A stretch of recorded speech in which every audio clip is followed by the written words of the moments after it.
Mitochondria কাকে বলে? সংজ্ঞা দেখো।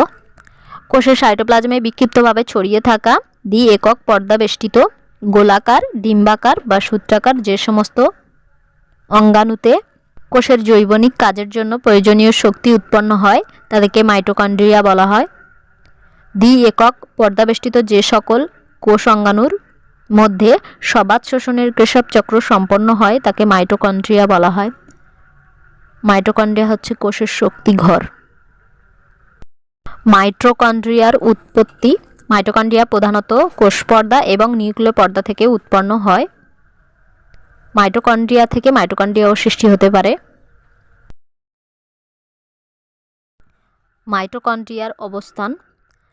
আদি কোষ এবং স্তন্যপায়ীর পরিণত লোহিত রক্তকণিকায় মাইটোকন্ড্রিয়া থাকে না। আদর্শ উদ্ভিদ কোষ এবং প্রাণী কোষের সাইটোপ্লাজমে মাইটোকন্ড্রিয়া বিক্ষিপ্তভাবে অবস্থান করে বা ছড়িয়ে ছিটিয়ে থাকে। মাইটোকন্ড্রিয়ার আকার বা শেপ। আকৃতিতে মাইটোকন্ড্রিয়া গোলাকার, ডিম্বাকার, দণ্ডাকার অথবা সূত্রাকার হয়ে থাকে। মাইটোকন্ড্রিয়ার আয়তন। মাইটোকন্ড্রিয়া 1.5 মাইক্রোমিটার থেকে 10 মাইক্রোমিটার দৈর্ঘ্যে এবং প্রস্থে 0.5 মাইক্রোমিটার থেকে 1 মাইক্রোমিটার হয়ে থাকে। মাইটোকন্ড্রিয়ার পরাণু গঠন বা আল্ট্রাস্ট্রাকচার অফ মাইটোকন্ড্রিয়া, অর্থাৎ মাইটোকন্ড্রিয়াকে মানে মাইক্রোস্কোপে কেমন দেখায়।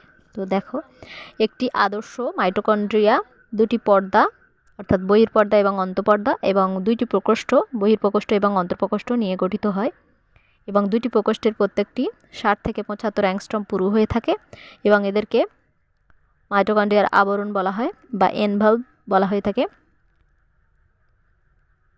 পর্দা দুটির মধ্যে ব্যবধান থাকে। দুটি স্তরের মধ্যবর্তী স্থান কোএনজাইম এ সমৃদ্ধ তরল পদার্থ দ্বারা পূর্ণ থাকে।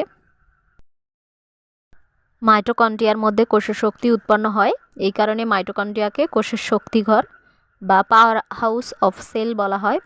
মাইটোকন্ড্রিয়ার প্রধান কাজগুলি দেখে নাও। একে, সবাত শোষণ। মাইটোকন্ড্রিয়া সবাত শোষণে কৃষক চক্রের বিক্রিয়াগুলি ঘটতে সাহায্য করে। শক্তিঘর। অক্সিডেটিভ ফসফোরাইলেশনের মাধ্যমে এটিপি উৎপাদন করে যা সমস্ত প্রকার জীবজ ক্রিয়ার জন্য শক্তি যোগায়। অ্যামাইনো অ্যাসিড সংশ্লেষ। কৃষক চক্রের অন্তর্বর্তী যৌগ থেকে গ্লুটামিক অ্যাসিড, অ্যাসপার্টিক অ্যাসিড সংশ্লেষ ঘটে। ফ্যাট বিপাক। ফ্যাটি অ্যাসিড সংশ্লেষ এবং ফ্যাটি অ্যাসিডের বিটা জারণ সংগঠিত হয়। অন্তর্বর্তী যৌগ সংশ্লেষ। Cytochrome, chlorophyll, ferredoxin, haemoglobin, steroid, alkaloid প্রভৃতি যৌগ সংশ্লেষের জন্য অন্তর্বর্তী যৌগ কৃষক চক্র থেকে পাওয়া যায়।